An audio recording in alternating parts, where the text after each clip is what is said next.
Hello there girls and boys. In this video I'm gonna show you how to hook up your Logic Pro system with your analog rig, preamps, equalizers, you name it.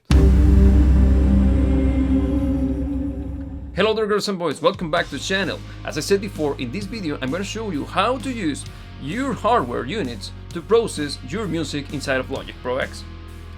This is a video response to many of you girls and boys that have been asking how I use my hardware units when I am working with songs or mixing in front of you during the live streams that we have every Wednesday. And you believe it or not, it's not that complex, but actually there are many caveats that you should understand before you even dare to use this kind of application. This is gonna be really cool, girls and boys, because let's say that you buy a piece of equipment in the likes of preamp, okay? And those preamps are usually used just for recording, but by applying this method, you are gonna get the most out of your hardware, because when you do this, you can use your preamp not only for recording, but you can also use it while you're mixing music inside of Logic. Isn't that cool? Yes, it is. If this is your first time on the channel, I welcome you. In here I show you every single thing I do in order to create, write, produce, and of course perform my music live. Because I know that making a living as a musician is not a dream, it's a possibility. And if I can do it, you can do it. So with that being said, let's get into it now. Welcome back, girls and boys, to Logic Pro X. In front of us we got the empty project that we're gonna use to show you how to use your analog gear with your Logic setup. First and foremost, girls and boys, this is something quite important. When you are dealing with outboard gear, you have to keep always this fact in mind. The number of channels that you will have access to and the number of actual hardware units that you will have access to, it's always dependent on the amount of inputs and outputs that your interface is gonna have. Let me explain. When you're sending signals out of your Logic setup, you're gonna use one of the outputs of your interface, and then that signal is gonna be sent into one of your hardware units, let's say an equalizer. Then the signal or the output of the equalizer has to go once again back into your interface using one of your interface channels. In this particular case, I'm using my Apogee Quartet, and this interface has 6 different outputs, analog outputs, and 4 inputs, but also it has an ADAT setup, which allows me to add an extra set of channels. So with that being said, let's get into it. Now that we understand this principle, let me show you what we're going to be doing here. I'm going to play back this thing to you girls and boys so you can have an idea what kind of material we're going to be working with. This is just a simple bass line created using a software instrument. So here we go, I'm going to press play.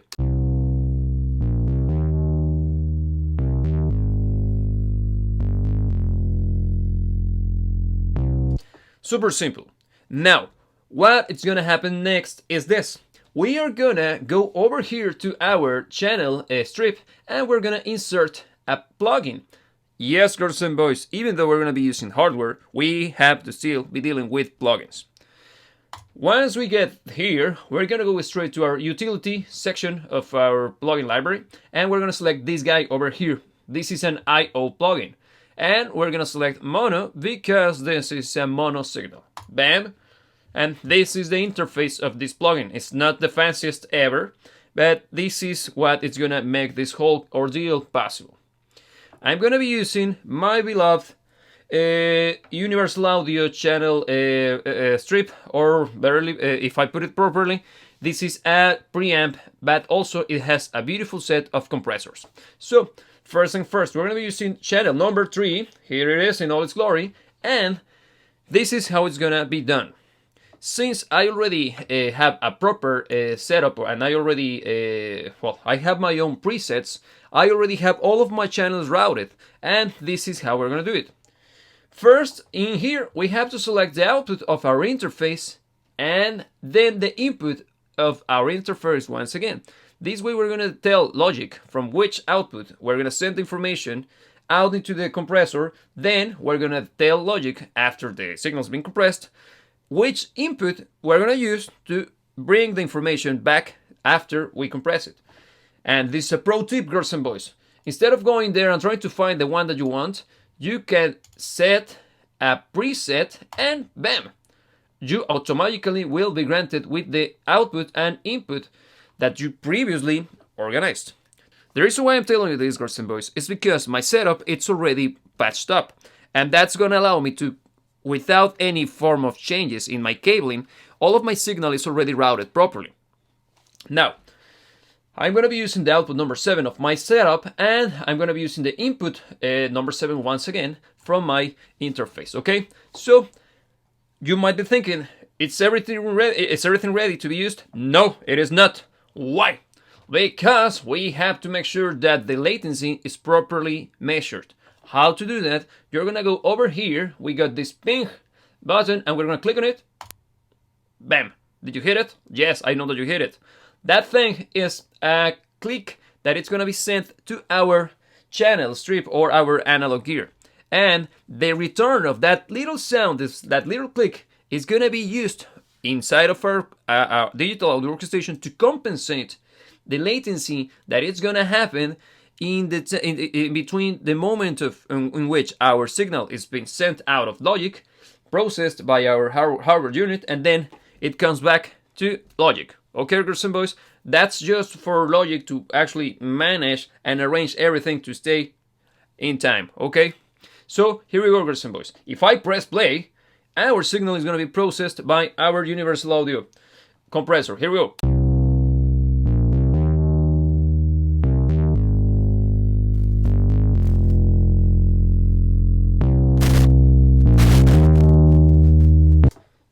Yes, girls and boys, it is as simple as that. But now let's take it one step forward.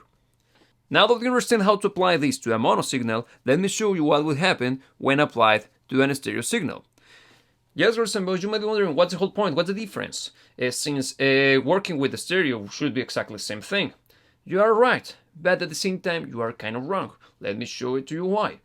I already have this drum loop over here, girls and boys, and if I click on it, on the inserted I/O plugin, you have this basically the same thing as you would if you were choosing the mono version, but you got this little signal or little button over here. First, I'm gonna use my already established array of channels. I'm gonna use my preset, and let me pick the one that I want. This is gonna be the appropriate one. Yeah, this is the one. This is my main output, and from here you will have to do exactly the same thing, ping, just to confirm that the output is being compensated, the output of our whole process is being compensated regarding the time. We always have to click on the ping button because otherwise we're going to be facing issues with phase correlation. So it's always important to make sure that your signal is phase coherent. Now that we did that, let me play back to you the whole track and you will see something interesting happening.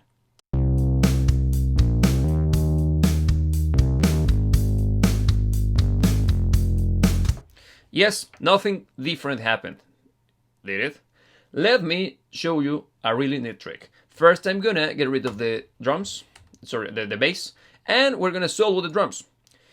And if you can see over here, we have two options when it comes to the format of our signal processing. And at the beginning, we are normally be granted with the stereo version of the whole thing, but we also got this mid-side. If I click on it, something weird is gonna happen, but it's quite cool. For those of you who are not familiar with mid-side processing, it means that you're going to have your signal divided into different sides. Hence the name. You're going to have the mid, which is going to be controlled by your stereo side, by your left side, and the sides, which is going to be controlled by the other side, the right. But here's the interesting thing, girls and boys. When you are applying this kind of processing, you can use, for example, an equalizer to control everything that happens in the center. Let's say the kick drums, voices, and bass, guitar, everything's going to be controlled by one equalizer, and everything that goes around on the surrounding areas, such as cymbals, electric guitars, and synthesizers, are going to be controlled and manipulated by the second equalizer, instead of just using both to control the stereo field. And that's super cool, girls and boys, because you can come up with really cool sounds thanks to that feature. So let's go into it now. Once we do that, we are going to be granted with this. I'm going to go back to my other camera. Let me show it to you. We're going to be using these Clark Technique equalizers, and I have two of them hooked up, and they are exactly the same thing. First, I'm going to show you what is going to happen when this is applied to our mono signal, girls and boys. First, let me put the camera in front of the equalizer that we're going to be working with at the moment.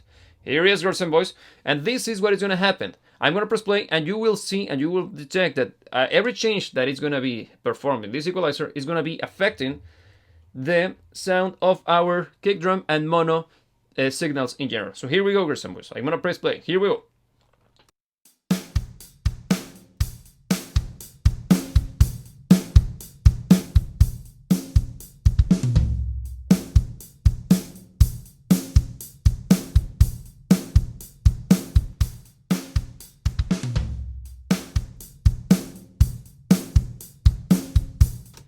We're already getting a really beefy sound just by applying equalization to the center of the signal. Now, let's move to the other EQ. Let me move the camera, girls and boys.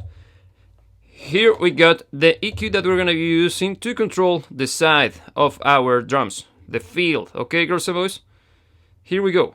I'm going to press play and we're going to start to mess around with it. Here we go.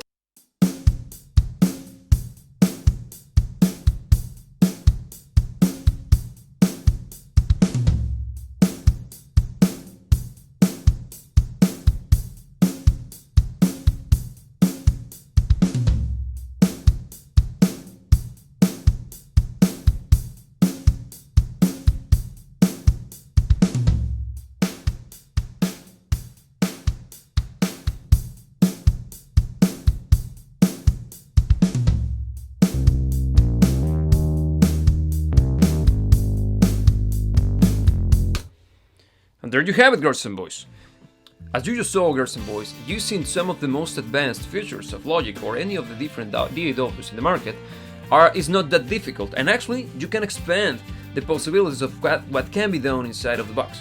Some people may argue that using hardware is way better than plugins, and to be honest, I agree to a certain degree, because you just saw it, we got really good and amazing sounds and results just by moving around some of the knobs. But at the same time, plugins are quite useful because you can recall all of the settings just by opening your session. And that's something that can be replicated by hardware units. And you won't believe the amount of photos that I have stored in my iPhone just to keep track of all of the different songs and sessions that I work with or work on whenever I'm using my hardware. Because every time that I have to recall any of those songs, I have to bring back all the settings one by one. And believe me, it's not that easy, and it's a time-consuming task. And the worst part, you have a 70% chance of not dialing the same amount of signal or setting the same parameters that you used at the beginning or when you were mixing the first song in the first place. If you'd like to support this channel, the best way to do it is by listening to our music on Apple Music or Spotify. Also by following us on social media such as Instagram and Facebook. And of course, if you follow us over on Instagram, it will be great because that's where most of the stuff happens. And you will have access to way more information, and the best part, you will be in touch with us in a more personal level. As every single time they meet you, girls and boys, I gotta remind you something. Never ever let anybody tell you what to dream about. And remember that I will see you when I see you.